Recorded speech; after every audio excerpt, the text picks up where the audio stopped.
Since 2018, over 100,000 Canadians have died while waiting on long wait lists to receive healthcare. For a country that prides itself on providing free healthcare for all its citizens, this stat raises a difficult question.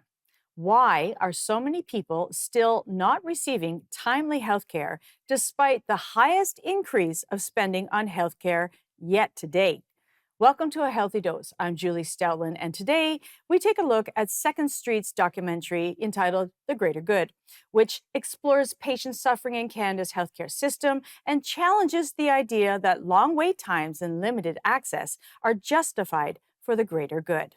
Joining me is Colin Craig, president of secondstreet.org, a research group that focuses on public policy decisions and the impact they have on Canadians from coast to coast. Thank you for joining me again, Colin. Well, thanks for having me, Julie. So before we start our conversation, let's open with a clip from The Greater Good. Let's watch. So you're telling me that Waleed is permanently disabled, but the government would say that it's for the greater good? In effect, yes. Millions of Canadians are waiting for some sort of medical procedure, a number that keeps growing. And it took me about a total of 5 years to actually finally get the surgery. The number across the country is actually 5.8 million Canadians on some kind of a medical wait list. So, Colin, we just took a look at that. How do the personal stories of patients waiting for care in the documentary illustrate the human cost of delays in Canada's healthcare system? Well, the stories in that documentary, Julie, and certainly many others that we've covered, and I'm sure your show is covered as well, and many others, they're horrible in this country. Not every time. I mean, some people have some wonderful experiences with the healthcare system, and that's great. But far too many patients in this country are suffering. They're waiting long periods of time. They're dealing with pain, mental health issues, et cetera, while they wait for things like knee and hip operations and other procedures. And some are even dying while waiting for procedures like heart operations, cancer treatment, and so forth. So the stories out there are just, they're so tragic when you talk to people on a one-on-one basis and you hear what Mhm. they're going through. But then when you consider that it really doesn't have to be this way, if we copy some of the better policies that are in place in other European countries where they have better performing systems. And we're going to get into that. So let's talk about why do these stories matter in policy discussions? Mhm.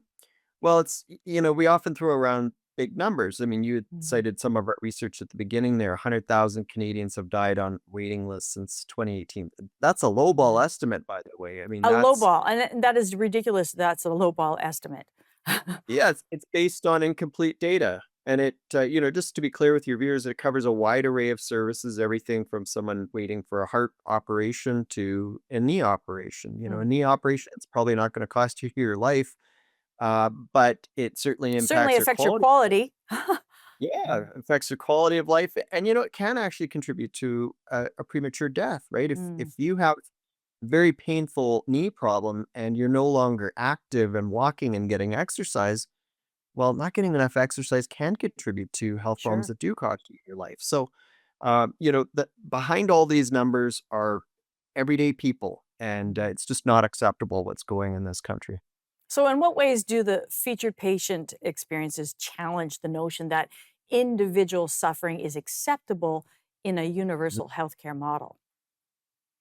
Yeah, so one of the stories that we profiled was someone who was involved in a court case in British Columbia, young boy named Wally Watkis in British Columbia. And the long story short with his case was that he had a particular spinal problem, and the government put him on a long waiting list in BC. And it got to the point where he ended up with permanent uh, spinal problems Yeah, because they simply took too long. Eventually, while they were waiting and waiting and waiting, his mother took him across the border to the United States, but by that point, it was too late. So these waiting lists have real life consequences for people, and it's especially sad when you're talking about a very young person mhm, whose life has been permanently altered simply because yeah, governments are taking too long to provide care.